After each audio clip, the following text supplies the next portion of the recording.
on the right screen, you should be seeing several ingredients. And most probably the first thing you're gonna realize is everything is packed nicely.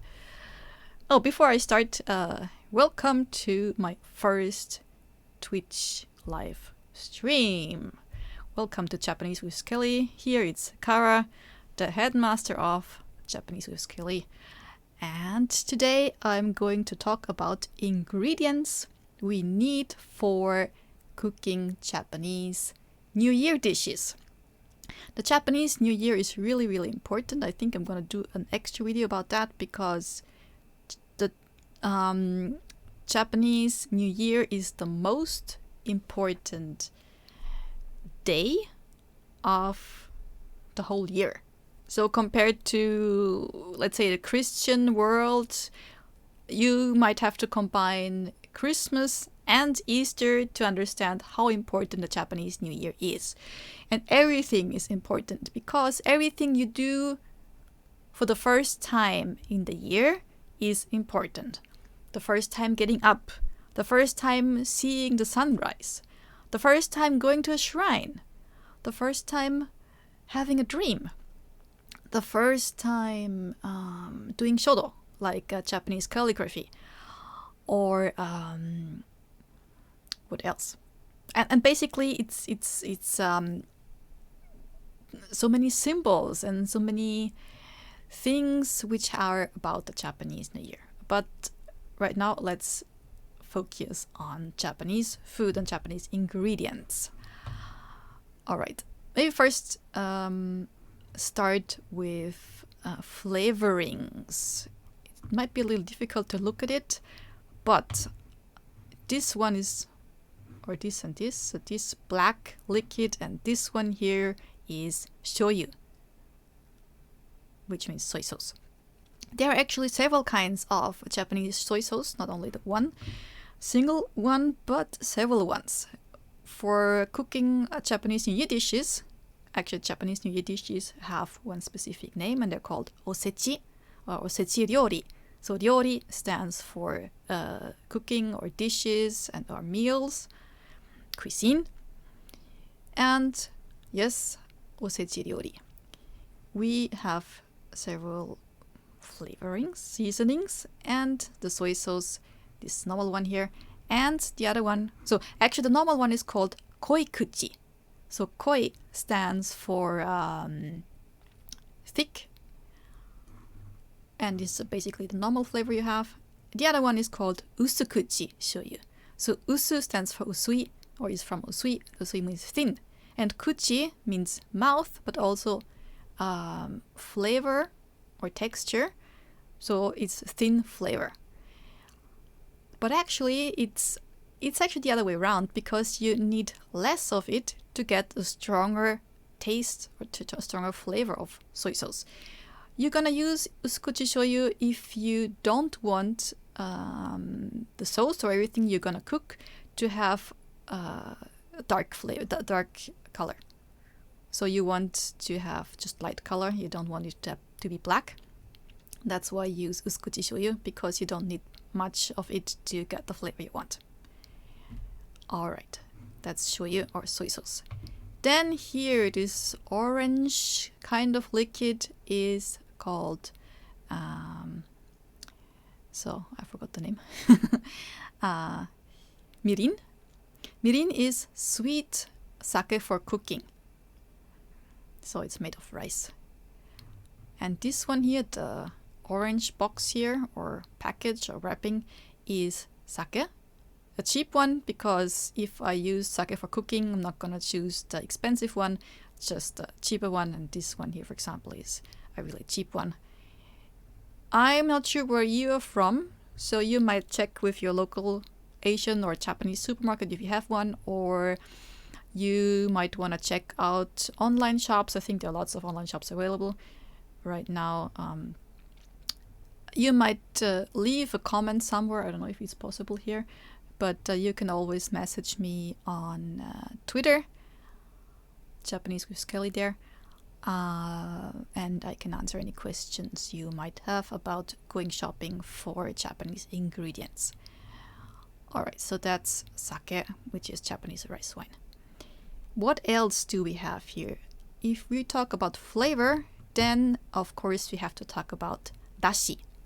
Dashi is basically broth, so soup broth, and there are several versions available. The most important ingredient is kombu. That's a sort of Japanese seaweed, algae. And this one here is for hayani and for kombu maki. So actually we're gonna use this one to make maki, and the ingredient of the dish is called kobu maki. The kobu comes from yorokobu. Yorokobu means to be happy, to be lucky. And basically all the ingredients and all the dishes for the Japanese New Year have a specific meaning. To wish for a long life, for health, for kids. Yes, and for money, of course. So the kombu maki, yorokobu, means, be lucky, be happy. And yeah. So sometimes they're called kombu maki because of kombu, but also sometimes it's called kobu maki, so for yorokobu. So the N is just omitted. Alright, so this one here. Basically, you just put it in the water, in cold water, for some minutes. And then you start to, depending on if you want to have vegan dashi, then you're gonna only use kombu and put it there overnight. If you don't really care, then you just put it in the cold water and start heating up the water until it starts to boil. As soon as it boils, you take out the kombu and add a different flavor, and I don't see it actually right now here. It's called katsuobushi. Katsuo is a fish, it's a Japanese word for it, and I think in English it's called, I'm not sure, it's called bonito maybe. And this bonito fish is, you don't use the raw version. There are several processes to get this fish. First, it's dried. Then it's smoked. And then you put some kind of bacteria on it to make it fermented. In the end, you have a fish which is hard as a stone.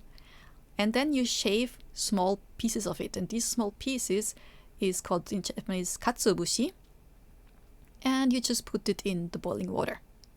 So first you let the water boil, you remove the kombu, and then you put this katsuobushi inside and then let it boil for another few minutes until these flakes are on the ground. And then you just pour the water and filter it. And this is your dashi. If you don't have so much time, I wonder why my eyes are always closed. I'm taking a look here. I'm not, my eyes closed here. Sorry. Sometimes I wonder, I maybe have to take a look directly at the camera, otherwise it looks like my eyes are closed. Anyway, if you don't have enough time to make dashi by yourself, you can buy dashi pack. So there are several ones available. Usually the ones outside of Japan are more like this powder. You just mix it up in water and it dissolves. My eyes are closed again. If I don't have much time, I use this dashi pack. It's basically like a tea bag. You just put it in hot water and let it boil for some time, and then you remove the pack, and then you have your dashi.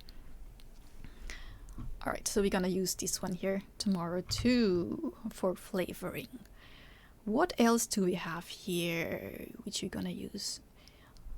In terms of flavoring, we're also gonna use vinegar, rice vinegar, but you can use any vinegar you want. Doesn't really matter.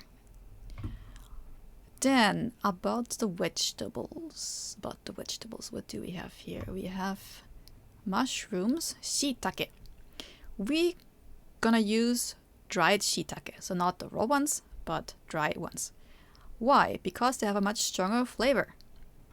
We're gonna soak them in water for, I don't know, like 15 minutes until it gets soft. And we're gonna use this soaking water also for dashi. You can also use, if you're vegan, you can use just dashi from shiitake and from kombu, and that also works fine. Then, what else? What else do we have here? This one here, it's called renkon. It's, how do you call it in English? Oh my god, I'm so bad. レンコンなんて言うんだっけ? Lotus root. Lotus root, exactly. Actually, I wonder, I can see another 2 or 3 people are watching here. Can you leave your message here that I know that this works even with going writing messages here? Because I put here like safe mode. So if there's some strange people giving strange messages, I can omit this or stop this. But anyway, this is just a test. So renkon is so this lotus root. I'm not sure if you have ever tried it, but it's kind of crispy and it doesn't really have much flavor, but the texture is nice. And renkon has lots of holes inside, and the reason why renkon is used for this kind of dish is because it is said that if you take a look through these holes, you'll be able to see the future. Nice, right? What else do we have here? So we have here kabu. So kabu is the Japanese word. How do you call it in English? I should have prepared actually English words. Sorry, because I'm not a native English speaker. And basically, it's some kind of root. Maybe I should take a look. Let me just take a look at my dictionary. That's why I have dictionaries. Maybe somebody knows the word anyway.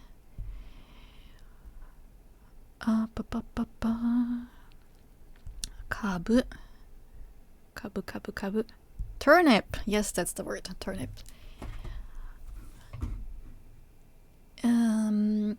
Alright. I'm not gonna explain what we're gonna use it for. Then we have satsumaimo, sweet potatoes. We're gonna use them for a sweet dish, which will be explained later if I have the time. It's gonna be cooked together with these ones here. They are called kuri, and kuri are chestnuts. We're gonna use them for kuri kinton. So this one and this one, they go together. What else do we have here? Daikon. So daikon is another root vegetable. Daikon is radish, I guess. Daikon. So basically the kanji for daikon, dai is big and kon means root, so big root. Radish, yes. Alright, and then next to it, these thin ones here are called burdock, I think in English. And yes, let me just check. Burdock. Yeah. And the Japanese word is gobo. And we're gonna use gobo for chikusen ni. Chikusen ni is, again, my eyes are closed. No, but alright. Gobo, we're gonna use it in chikusen ni. And this ni stands for niru, and niru means like to boil something in water until nikomu basically means that we're gonna cook it as long as most of the liquid is evaporated and we have the flavor in the dish. But this one is half nikomu, it's just niru. We just want to have the flavor in the soup, and some soup, some broth is gonna be left with the ingredients, and then we have we just leave the cooked, boiled ingredients in this broth for some hours to have a stronger flavor in the ingredients. Because if we cook it for too long, the ingredients might become too soft, and that's not what we want. Then what do we have here? Shoga. Shoga is ginger.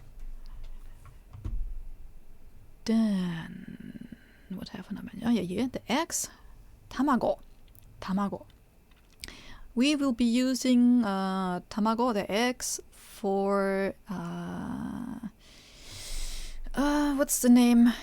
It's not tamagoyaki, it's similar, but specifically only used for New Year's ingredients, for New Year's dishes.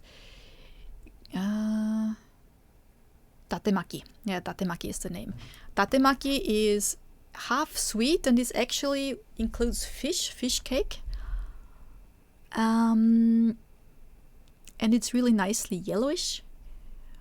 And datemaki, the name comes from a famous samurai who is called Date Masamune, and he was really famous for his clothing style, because his clothing was really like colorful, and datemaki are as colorful as his clothing.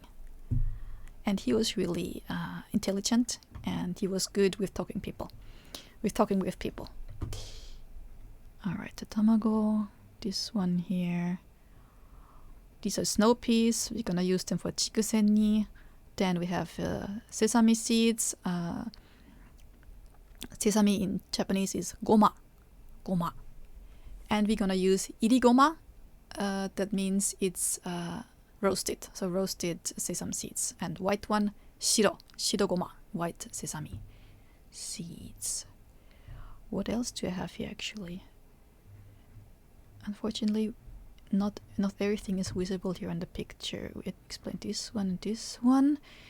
This one is we have the satoimo as far as I remember. I don't actually see it right now because it's wrapped here. Satoimo is called in English, let me check. I think it's called taro roots. Satoimo. Yes, taro roots. Root. So actually there are lots of things which might not be so easy for you to get. There's also we're gonna also use chicken thigh meat, but I have not bought it yet. I'm gonna buy it tomorrow morning, and then everything is fresh. And also we're gonna also use salmon. You can use fresh salmon, you can use frozen salmon, whatever you want. And this one here. This is called kampyo. Kampyo is some kind of stupid. Let me check. Kampyo is some kind of. No, not this one here. Kampyo. It's gourd, dried gourd. Some kind of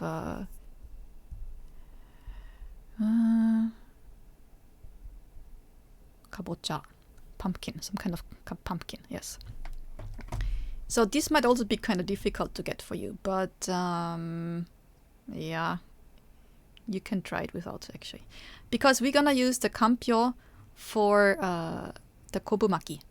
We use them to fasten the maki, so that the roll doesn't open itself when boiling. All right. I think I explained most of the things here.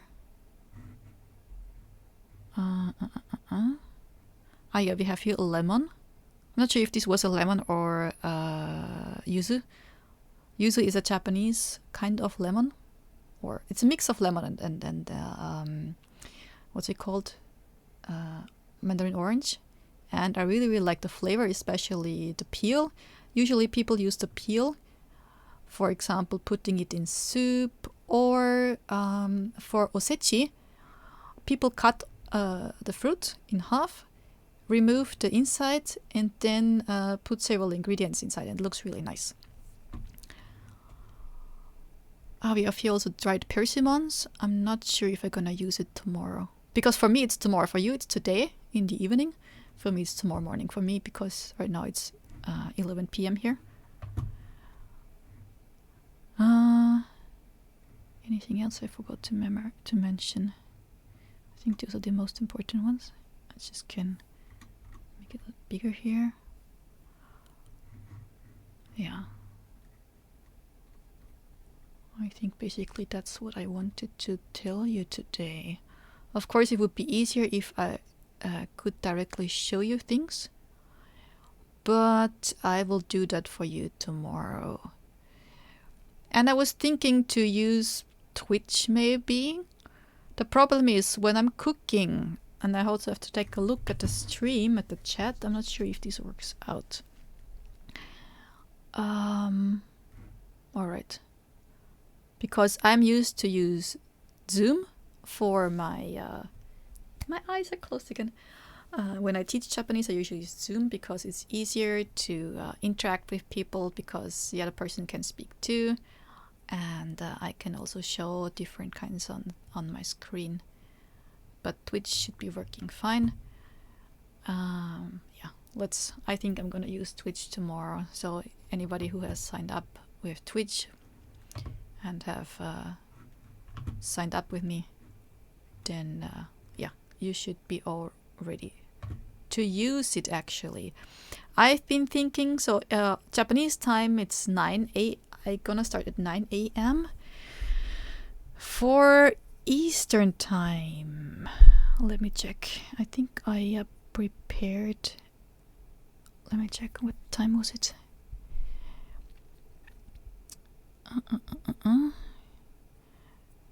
That would be 7 p.m. Eastern for anybody on the East Coast. And West Coast, yeah, I would have to check that. I will write that down for you in one more post on Twitter, and then tomorrow, or let's say for you today in the evening, sorry, with the different kinds of time zones it's always a bit difficult, then I will try and show you how to do everything. I have all the recipes available, but they are all in German and in Japanese. I have not translated them into English yet because this was actually kind of a out of the blue decision because I have to cook anyway, osechi, and I thought, why do I have to do it alone? I have to do it alone anyway. But why not have you take a look at it, and if you're interested in it, you can try it too, because you have one more day to go, just in case you have a supermarket, Asian supermarket next to you. And some of the ingredients can also be replaced. And I think soy sauce should be available to anybody, and you can maybe replace some ingredients. I will try and tell you some ingredients which you can use to replace. I think sake and shoyu, soy sauce, and maybe mirin should be possible to get in most supermarkets, even without being in Japan. Kombu might be a little difficult, but if it should be available in any Asian supermarket, I guess. Alright, so this is now 24 minutes. And yeah, I'd say that's it for today. Thank you for joining, thank you for watching, and maybe, yeah, see each other when I start cooking in a few hours. Alright, thank you very much and see you soon. Yours, Kara from Japanese with Kelly. Mata ne, until soon. Okay, where do I stop the screaming here? The screaming, the streaming, sorry. Alright, see you, bye bye.